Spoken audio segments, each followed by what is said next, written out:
हर जो बॉल आ रही है उसको आपको बैट घुमाना है। अगर आपके बैट पे बॉल आई और आपने अच्छा सा बैट घुमा दिया, 6 लगा दिया, तो यू आर द विनर।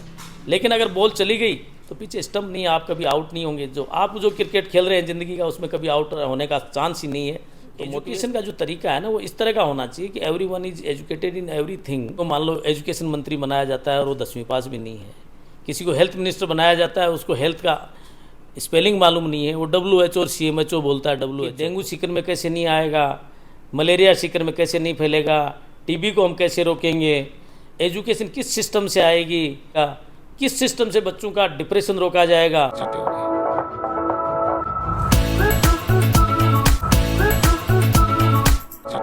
नमस्कार साथियों, मैं महेंद्र फोगाट और आप देख रहे हैं न्यूज़ 24 सिक्योरिटी। आज हमारे साथ एक ऐसे समाज सेवी हैं डॉक्टर BL रणवा। तो सबसे पहले तो सर आपका बहुत बहुत स्वागत है। धन्यवाद न्यूज़ 24। जब से आपने गेटवेल यहाँ पे हॉस्पिटल स्टार्ट किया है, उससे पहले की जर्नी क्या रही? क्योंकि उसके बाद में लोग आपके साथ जुड़ते गए, तो आप परिचय से स्टार्ट करेंगे और एक आज की जो आपकी जो छवि है, जिस रूप में आपको हम जानते हैं, यहाँ तक पहुँचने में कितना संघर्ष लगा है? नहीं, देखो, संघर्ष की कोई बात नहीं है। मेहनत करना हमारा परम धर्म है और मेहनत ही सबको आगे बढ़ाती है। मैं 1980 से सीकर में हूँ। लगभग 40-42 साल से मैं सीकर की गली गली, मोहल्ला मोहल्ला, घर सब जानता हूँ। कुछ समय के लिए मेरा मेडिकल पढ़ाई करने के लिए 10 से 12 साल बाहर जाना पड़ा। मैंने MBBS किया, MD किया। उसके बाद जब किसी जगह को चुनने का समय आया तो मेरे को लोगों ने कहा, नहीं वो जगह बढ़िया है, वहाँ आपका अच्छा रहेगा, जयपुर बढ़िया है, दिल्ली बढ़िया है, बॉम्बे बस जाओ, आप फॉरेन चले जाओ। मैंने मेरी जन्मस्थली, कर्मस्थली सीकर को बनाया और उसी के साथ मैं लगभग 2002 में सीकर MD करने के पश्चात आ गया और पिछले 20 साल से मैं सीकर में सेवाएं दे रहा हूँ। मैं पहले सरकारी सेवा में था। 2012 में मैंने वॉलंटरी रिटायरमेंट लेकर के इस गेटवेल हॉस्पिटल में कार्य शुरू किया। मेरा जो काम करने का तरीका है, उस तरीके में ये है कि अस्पताल में मैं सेवाएं देता हूँ, वहाँ हमारा इनुमरेशन होता है, हम कुछ लेते हैं। लेकिन उसके साथ साथ 2002 में जब मैं यहाँ आया था, उस समय से मैं बाहर फ्री कैंप करता हूँ। चाहे वो कैंप 1 घंटे का हो, 2 घंटे का हो, 5 घंटे का हो, जैसे मेरे को समय मिलता है। उसके अलावा मैं 20 से 25 ऐसी संस्थाओं से जुड़ा हुआ हूँ, सीकर और सीकर के बाहर की, जिनमें सिर्फ सेवा का कार्य होता है। वो सेवा के लिए संस्थाएं होती हैं, जैसे अलायंस क्लब इंटरनेशनल है और कई तरह की संस्थाएं हैं, कई सामाजिक संस्थाएं हैं, कई अलग अलग तरह की, जिस तरह की कोई स्कूली संस्थाएं हैं, कोई एजुकेशन की संस्थाएं हैं। हमारे यहाँ भी जैसे पैरामेडिकल का इंस्टीट्यूट है, उसकी संस्था है। इस तरह की मैं कम से कम 20 से 25 संस्थाओं जुड़ा हूँ, जिनका मेन उद्देश्य है कि आपको सेवा प्रोवाइड कराना और ख़ास तौर से अवेयरनेस देना। आप जैसे कह रहे थे कि साहब व्यस्ततम समय में से कैसे समय निकाल लेते हैं। समय सबके पास होता है, उसको मैनेज करने की ज़रूरत है और उसको मैनेज करके हम निकालते हैं तो समय बचता है, ज़रूर बचता है, और हम अपना काम भी कर सकते हैं और समाज सेवा भी कर सकते हैं। जैसे कि आप 20 साल से ज़्यादा समय से आप यहाँ जुड़े हुए हैं और मैं देखता हूँ कि यहाँ पे बहुत नीडी पर्सन आते हैं जो कि इस चीज़ों में सक्षम नहीं होते। तो आप जो फ्री आपका जो कैंपेनिंग आप करते हैं, इसमें सर कैसे ये आइडिया आ गया? क्या कौन से इंसिडेंट रहे जिनसे आपको ये करने के लिए प्रेरित किया कि हाँ, अब मेरे को ये चीज़ें भी करनी ज़रूरी है? नहीं, देखो, मैं एक साधारण परिवार से आने वाला व्यक्ति हूँ, तो मैं आने वाला भी हूँ और प्लस जिस शहर का मैं हूँ, जिस सीकर शहर का मैं हूँ, उस सीकर शहर में हर तरह के लोग रहते हैं और न्यूनतम स्तर से लेकर उच्चतम स्तर के लोगों के साथ मेरे संपर्क भी हैं और मैं उनको जानता भी हूँ और समझता भी हूँ। मुझे ये भी पता है कि मेरे घर में काम करने वाला एक नौकर की क्या स्थिति है, मेरे किसी दूसरे के घर में बर्तन मांजने वाली की क्या स्थिति है, साइकिल पंचर लगाने वाली की क्या स्थिति है। तो जिस चीज़ को मैं समझता हूँ और अगर वास्तव में कोई आकर के मेरे को बताता है, चाहे वो यहाँ भर्ती मरीज ही क्यों नहीं रहा हो, वो बताता है कि मैं वास्तव में गरीब हूँ या किसी माध्यम से मेरे को पता लगता है, तो मैं उसकी सहायता करने की बिल्कुल कोशिश करता हूँ। दूसरा, जो अवेयरनेस का जो पैटर्न है, वो अवेयरनेस का पैटर्न तो मेरे शुरू से ही दिमाग में है कि अगर आपको समाज को उच्च स्तर पे ले जाना है तो आपको अवेयरनेस करनी चाहिए। उसमें मैं कई तरह की अवेयरनेस करता हूँ। हेल्थ से संबंधित नहीं, एजुकेशन से संबंधित अवेयरनेस की सेमिनार्स में भी मैं जाता हूँ। बच्चों को मोरल अप की सेमिनार्स हैं, डिप्रेशन बच्चों को रहता है उनके लिए सेमिनार्स हैं। यहाँ कोचिंगों में भी मैं कई जगह सेमिनार में जाता हूँ। वहाँ बच्चों को किस तरह भविष्य में और किस तरह वो मेहनत करें। जैसे कि मैं आपको एक एग्जांपल के माध्यम से बताना चाहूँगा कि कई बार बच्चे ये समझ लेते हैं कि साहब फलां एग्ज़ाम में मेरा अगर सिलेक्शन नहीं हुआ तो मैं आगे क्या करूँगा। मैं उनको एक छोटा सा एग्जाम्पल दे के बताता हूँ कि भाई आपके हाथ में बैट है लेकिन आपके पीछे स्टंप नहीं लगे हुए हैं। हर जो बॉल आ रही है उसको आपको बैट घुमाना है। अगर आपके बैट पे बॉल आई और आपने अच्छा सा बैट घुमा दिया, 6 लगा दिया, तो यू आर द विनर। लेकिन अगर बॉल चली गई तो पीछे स्टंप नहीं है, आप कभी आउट नहीं होंगे। जो आप जो क्रिकेट खेल रहे हैं ज़िंदगी का, उसमें कभी आउट होने का चांस ही नहीं है। तो मोटिवेशनल, इस तरह के मैं मोटिवेशनल सेमिनार्स में बता करके बच्चों को उत्साहवर्धन कर। अच्छा एग्जाम्पल दिया कि आपके पीछे स्टंप नहीं है, यानी कि आपके पास जिंदगी है, ये सबसे बड़ी चीज़ है। ये बार बार आपको मौका देती है। आप एक चीज़ में सफल नहीं हो तो आप दूसरी में हो सकते हैं। डॉक्टर साहब, मैंने यहाँ पे देखा है इस शहर के अंदर अपना एजुकेशन सिस्टम इतना बड़ा है, यहाँ पे क्लीनर सिटी है, सब कुछ सारी चीज़ें मिलती हैं बच्चों को। लेकिन मैं देखता हूँ कि ऐसा सुसाइड का केस या ऐसे आते हैं, बच्चे इतने डिप्रेशन में हैं। और इन सब चीज़ों को कैसे कैसे क्योंकि ये भी मैसेज देना बहुत ज़रूरी है, एक छोटा सा मैसेज आप ज़रूर दीजिए उन बच्चों को कि कैसे वो इन चीज़ों को हैंडल करें, और अगर सक्सेस उनको एक चीज़ में नहीं मिली तो दूसरी में जा सकते हैं। इसके लिए वो क्या एक मंत्र कौन सा ऐसा यूज़ करें जिससे कि वो अपने टारगेट से भटके नहीं। एक्चुअली क्या है, बच्चों को मैसेज देने से पहले उनके माँ बाप को मैसेज देना ज़रूरी है कि बच्चों को आप टेलर मेड मत बनाइए। आप जैसे दर्जी को बोलते हैं कि मेरा इस तरह का कमीज सीना है या मेरे को इस तरह का कोट बना के देना है, ऐसा आप टेलर मेड बच्चे को नहीं मत बनाइए।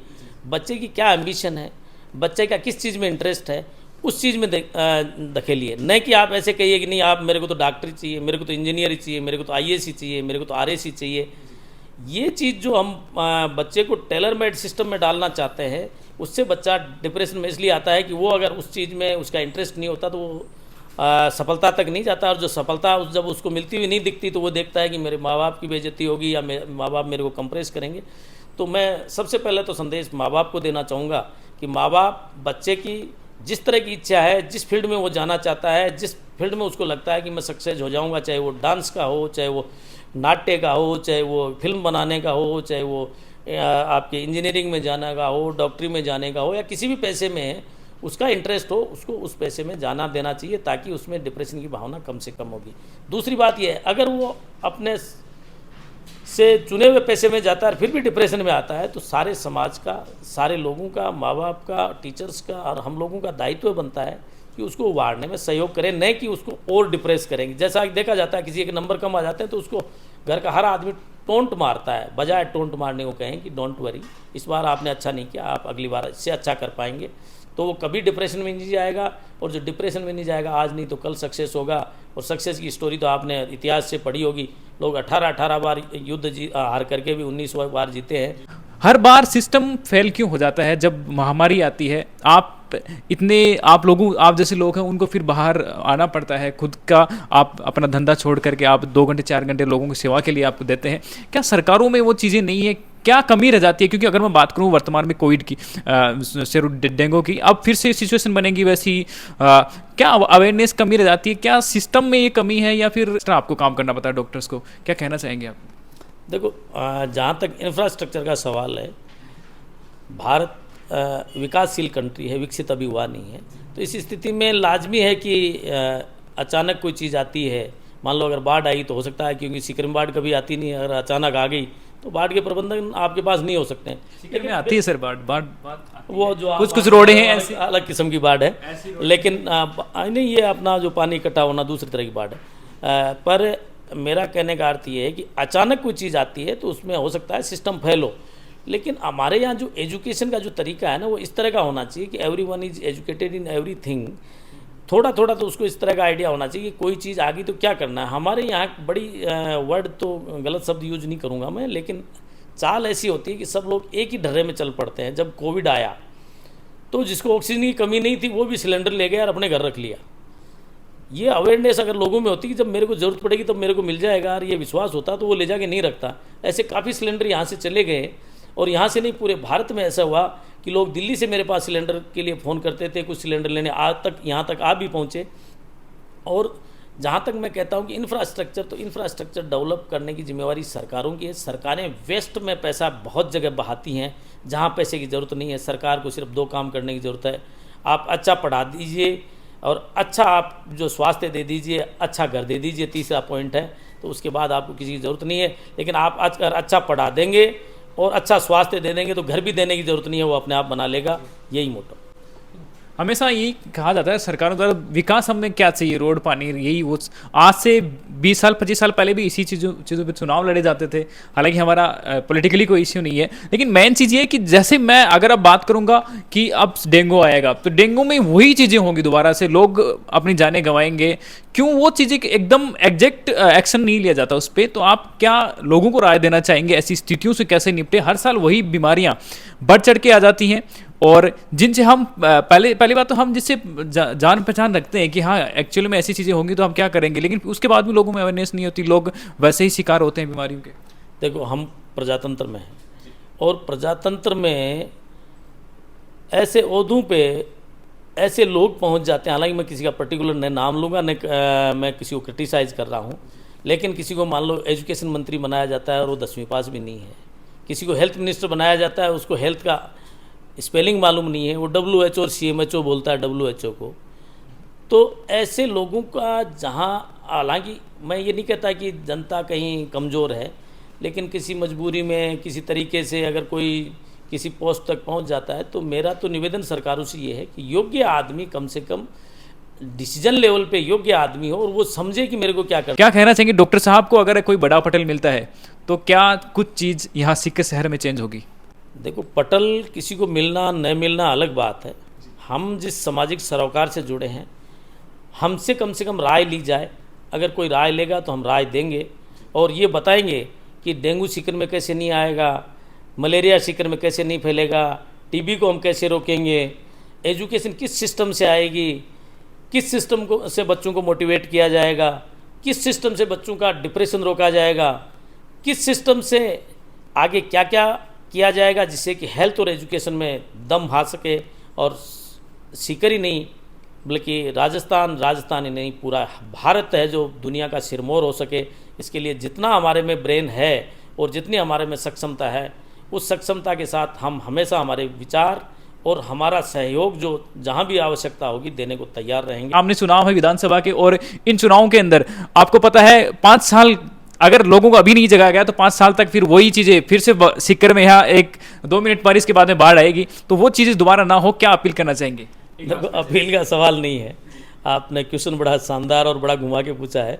तो मैं ये कहना चाहूँगा कि हर आदमी आकर के हमेशा ये कहता है कि मैं सीकर को सिंगापुर बना दूंगा। एक आदमी ने सिंगापुर देख भी लिया और आके भी बोला, लेकिन सिंगापुर कैसे बनता है और सिंगापुर में क्या व्यवस्था है उसका अध्ययन किसी ने नहीं किया।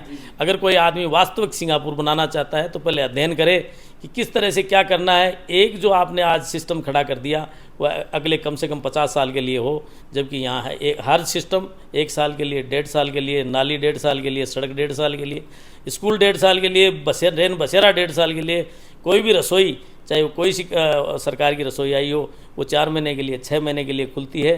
तो इस तरह की जो चीज़ें चलती हैं, अगर ये हुआ सिर्फ वोट बटोरने के लिए अपन सब कुछ करेंगे तो देश का विकास और सीकर को सिंगापुर कभी नहीं बना पाएंगे।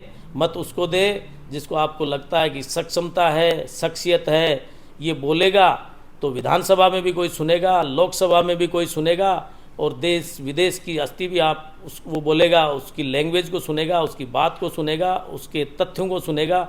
ऐसे आदमी को चुनना सबका, वोट सबका विवेकाधिकार है, किसी के कहने से वोट नहीं।